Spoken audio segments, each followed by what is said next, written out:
Topic है आपका next, sand and crops. The Sandy soil has very poor water retaining capacity. जो रेतीली मिट्टी होती है वो पानी को ज़्यादा होल्ड नहीं कर सकती। It is poor in nutrients, और इन न्यूट्रिएंट्स में भी पुअर होती है। The clay soil has high water retaining capacity but it can not trap air. अब देखिए, जो क्ले सॉइल है इसके विपरीत सैंडी सॉइल के, इसकी वाटर रिटेनिंग कैपेसिटी तो ज़्यादा है, लेकिन ये एयर को ट्रैप नहीं कर सकती क्योंकि इसके पार्टिकल्स काफ़ी स्मॉल होते हैं और वो स्टिक कर जाते हैं, दूसरा चिपक जाते हैं, तो उसमें एयर अवेलेबल बहुत कम रहती है। It contains nutrients in reasonable amount, और कुछ ही अमाउंट में इसमें न्यूट्रिएंट्स होते हैं। Therefore layer soil is suitable for the plants which require standing. Therefore यहाँ पे क्ले आएगा, clay soil is suitable for the plant which require standing water, की ऐसी मिट्टी सूटेबल होती है उन प्लांट्स के लिए जिन्हें स्टैंडिंग वाटर चाहिए, मतलब जिन्हें ये चाहिए कि खेत में पानी खड़ा ही रहना चाहिए, ऐसी क्रॉप्स के लिए ये मिट्टी अच्छी होती है। The loamy soil has good water retaining capacity, काफ़ी अच्छी होती है लोमी सॉइल की। It is rich in nutrients and permits sufficient air. इसमें प्रॉपर न्यूट्रिएंट्स होते हैं, रिच होते हैं, और ये एयर को भी परमिट करती है, आराम से उसमें एक्सचेंज हो जाता है। For proper growth plants need water, air and other nutrients present in the soil. आपको पता है कि प्लांट्स को अपनी ग्रोथ के लिए सारी चीज़ें चाहिए। Therefore based on these properties it can be concluded that the loamy soil is the most suitable for plant. तो ओवरऑल हम देखते हैं कि जो सबसे बेस्ट सॉइल है वो लोमी सॉइल होती है प्लांट्स के लिए। Thus both clay and loamy soil are suitable for plants and crop. तो सबसे बेस्ट तो लोमी है, उसके बाद क्ले भी अच्छी होती है। Suitability of soil for some typical crop is describe लो। यहाँ पे कुछ क्रॉप दे रखी हैं और उनके लिए बताया गया कि कौन सी सॉइल। वीट एंड ग्रेन्स, यहाँ पे वीट और ग्रेन्स दे रखे हैं। इसके लिए देखो बोथ क्ले और लोमी सॉइल बेस्ट होती है। पैडी जो आपका धान होता है, इसके लिए भी क्ले और लोमी सॉइल अच्छी होती है। लो पर्कोलेशन रेट आप पहले पढ़ चुके हो कि अपने अंदर से वाटर को कितनी देर में रिलीज करती है सॉइल, ठीक है, पास होने देती है, उसे हम पर्कोलेशन रेट कहते हैं। लेंटिल्स जो आपकी दालें होती है मशहूर, पल्सेस, लोमी सॉइल अच्छी होती है, ठीक है, क्योंकि वो आसानी से वाटर को ड्रेन कर देती है, अपने अंदर से पास होने देती है।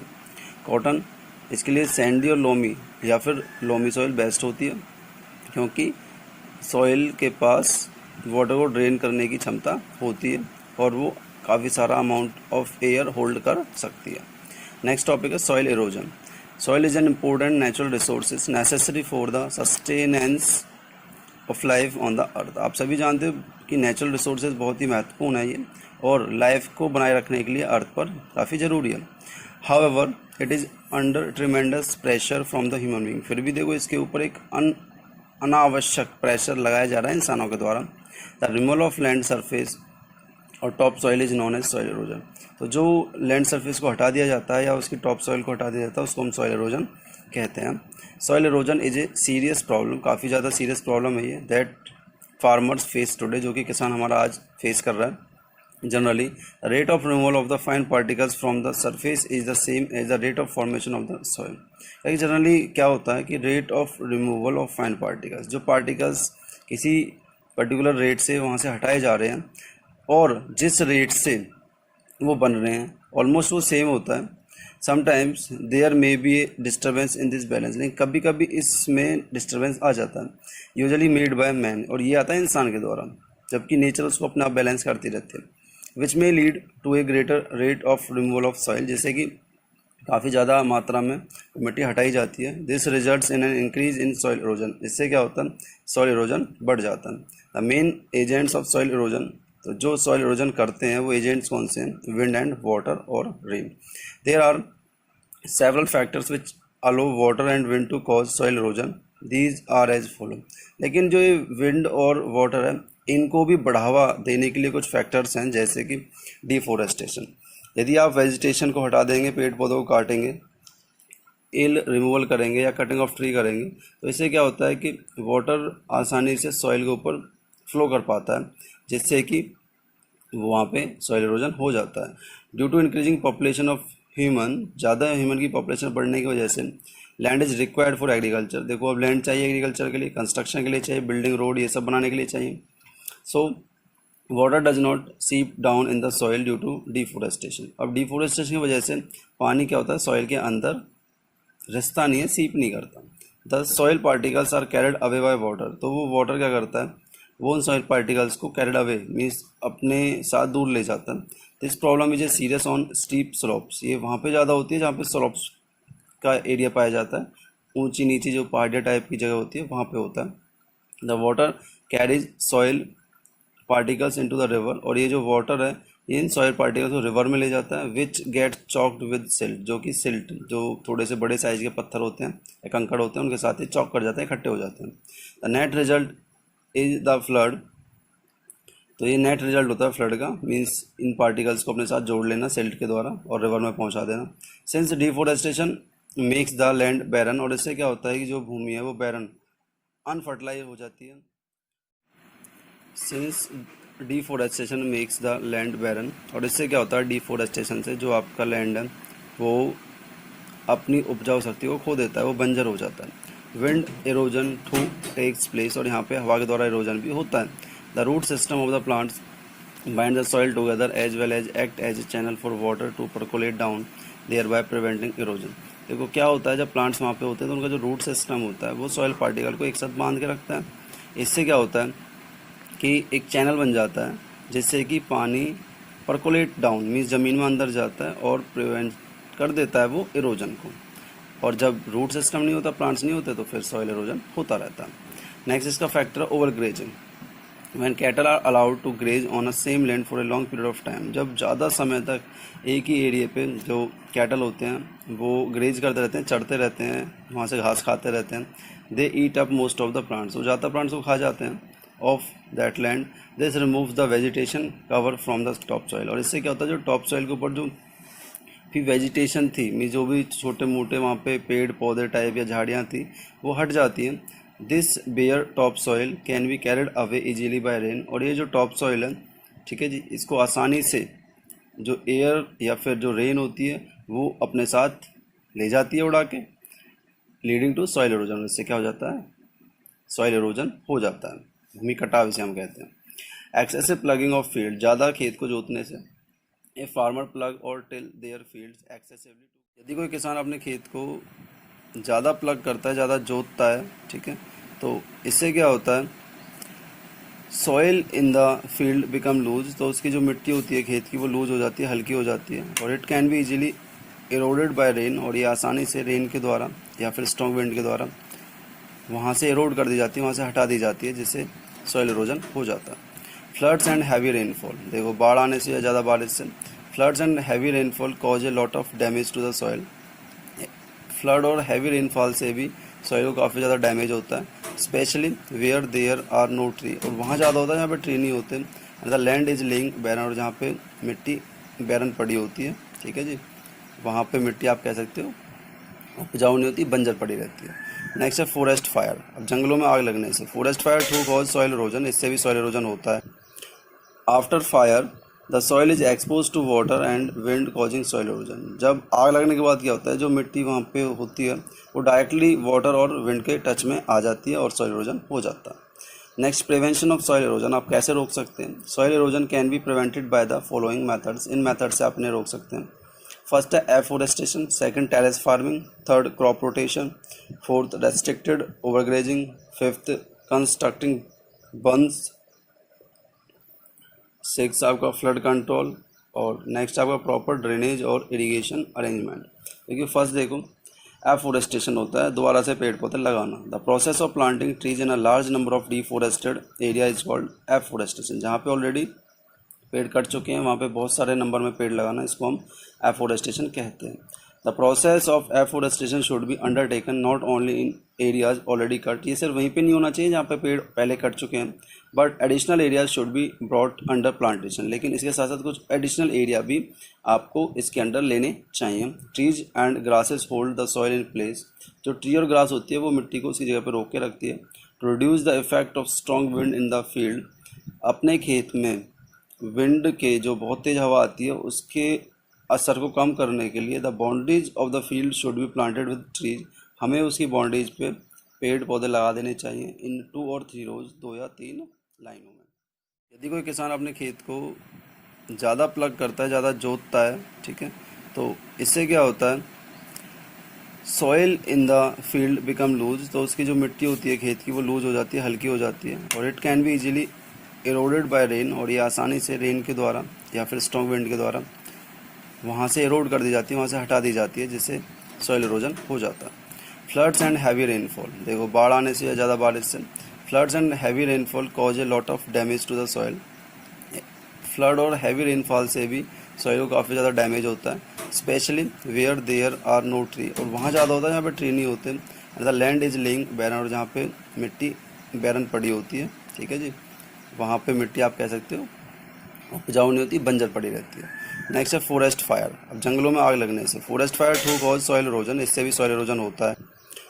After fire the soil is expose to water and wind causing soil erosion, जब आग लगने के बाद क्या होता है, जो मिट्टी वहाँ पे होती है वो डायरेक्टली वाटर और विंड के टच में आ जाती है और सॉइल इरोजन हो जाता है। Next, prevention of soil erosion, आप कैसे रोक सकते हैं? Soil erosion can be prevented by the following methods, इन मेथड से आप इन्हें रोक सकते हैं। फर्स्ट है afforestation, second terrace farming, third crop rotation, fourth restricted overgrazing, fifth constructing bunds, six आपका फ्लड कंट्रोल, और नेक्स्ट आपका प्रॉपर ड्रेनेज और इरिगेशन अरेंजमेंट। देखिए फर्स्ट देखो, एफोरेस्टेशन होता है दोबारा से पेड़ पौधे लगाना। The process of planting trees in a large number of deforested area is called afforestation, जहाँ पे ऑलरेडी पेड़ कट चुके हैं वहाँ पे बहुत सारे नंबर में पेड़ लगाना, इसको हम एफोरेस्टेशन कहते हैं। The process of afforestation should be undertaken not only in areas already cut, ये सिर्फ वहीं पे नहीं होना चाहिए जहाँ पे पेड़ पहले कट चुके हैं, but additional areas should be brought under plantation, लेकिन इसके साथ साथ कुछ एडिशनल एरिया भी आपको इसके अंडर लेने चाहिए। Trees and grasses hold the soil in place, जो ट्री और ग्रास होती है वो मिट्टी को उसी जगह पर रोक के रखती है।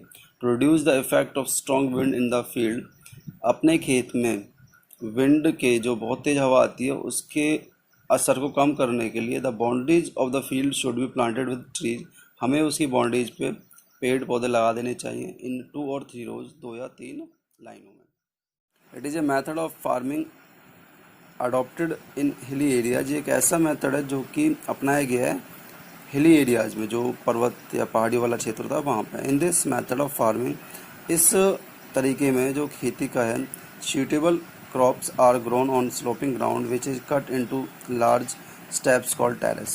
इसमें हम क्या करते हैं, जो भी सूटेबल क्रॉप होती है उसको ग्रो किया जाता है स्लोपिंग ग्राउंड, ठीक है, स्लोप की तरह ग्राउंड होता है, जैसे आपकी सीढ़ियाँ होती हैं ना इस तरह से, और वहाँ पे हम लार्ज स्टेप बना देते हैं, स्टेप्स बना देते हैं, मतलब जैसे सीढ़ियाँ बनती हैं, सीढ़ियाँ तो छोटी होती हैं लेकिन हम वहाँ पे बड़ी बड़ी सीढ़ी टाइप बना देते हैं, इसे हम टेरेस कहते हैं। Terrace farming reduce the speed with which water flows down, इससे क्या होता है कि जो वाटर फ्लो करने की स्पीड है वो कम हो जाती है, और इससे अमाउंट ऑफ सॉइल जो कैरिड अवे उसके द्वारा पानी के द्वारा बहा कर ले जाई जाती है वो कम हो जाती है, और इसलिए हम इसको स्टेप फार्मिंग भी कहते हैं। नेक्स्ट है crop rotation, to maintain the soil in its natural condition, soil को उसकी नेचुरल कंडीशन बनाए रखने के लिए it is advisable to grow different crops every year, ये कहा जाता है कि आपको हर साल नई नई या अलग अलग तरह की फसल उगानी चाहिए। Crop rotation helps to maintain the fertility of the soil, इससे भूमि की उपजाऊ शक्ति बनी रहती है।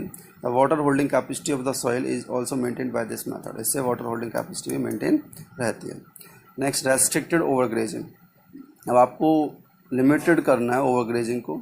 Overgrazing is a single patch by animals must be avoided, ये क्या होता है, एक जो ओवरग्रेजिंग है ये पैच ऑफ एनिमल्स के झुंड के द्वारा किया जाता है, ठीक है, इसको आपको अवॉइड करना है। Animals should be move to a different area after some time, कुछ समय बाद हमको उन एनिमल्स को दूसरी जगह पे लेके जाके उन्हें ग्रेज कराना चाहिए, ऐसा नहीं कि एक ही जगह पे बार बार हम ग्रेज कराते रहें।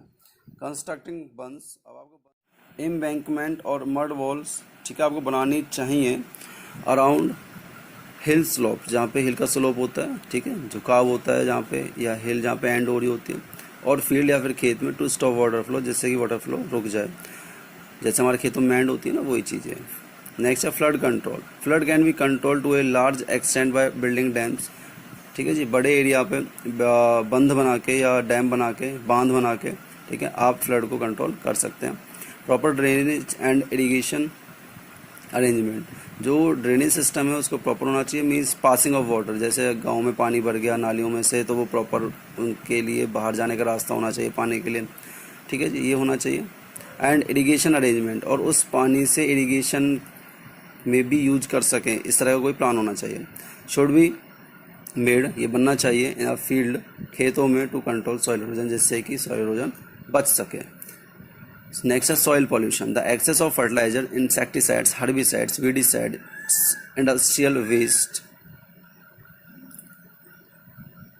etc are the factors which are responsible for contamination of soil pollution।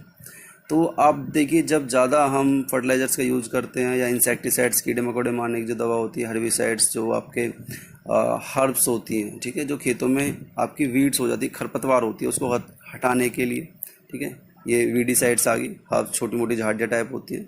Industrial जो वेस्टेज होता है, जो इंडस्ट्री से वेस्ट आता है, ये कुछ फैक्टर्स हैं जो कि सॉइल को कंटामिनेट कर देते हैं, पॉल्यूट कर देते हैं, और इसे हम सॉइल पॉल्यूशन कह देते हैं। There are two main ways by which soil becomes polluted, दो तरीके हैं जिससे कि सॉइल मेनली पॉल्यूट हो रही है। पहला तरीका है, first way is to dumping of not biodegradable waste, and the second is the excessive use of chemical fertiliser. दो मेन कारण है। पहला कारण है कि जो नॉन बायोडिग्रेडेबल वेस्ट है, जो डिकम्पोज नहीं होता, उसको आप डंप कर देते हैं, ठीक है जी, मिट्टी पे ऐसे ही फेंक देते हैं।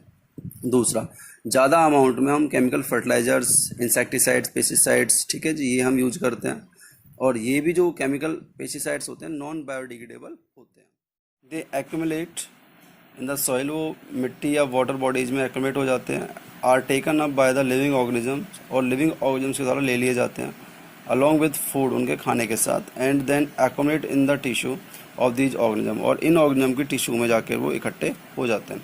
Fertilizers change the structure of the soil और the way of soil particles are held together, जो ये फर्टिलाइजर्स होते हैं चेंज कर देते हैं सॉइल के स्ट्रक्चर को या फिर उसके तरीके को। Growing the same crops in the same part of land, एक ही खेत के हिस्से में और एक ही फसल को बार बार उगाने से,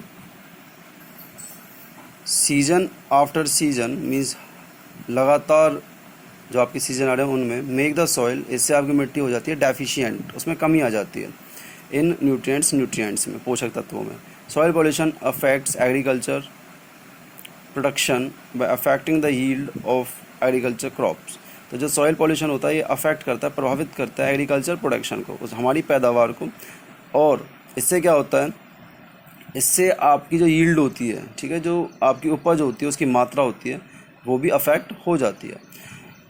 रेजिड्यू ऑफ पेस्टिसाइड्स, जो पेस्टिसाइड्स के कुछ रेजिड्यू होते हैं, अवशेष होते हैं, रिमेन्स होते हैं, एंड हर्बिसाइड्स, और हर्बिसाइड्स के जो होते हैं make in essential soil organism, ये हमारे जो ज़रूरी सॉइल ऑर्गेनिज्म होते हैं उन्हें भी मार देते हैं, एंड दस अफेक्ट सॉइल फर्टिलिटी, और सॉइल फर्टिलिटी को ये अफेक्ट करते हैं।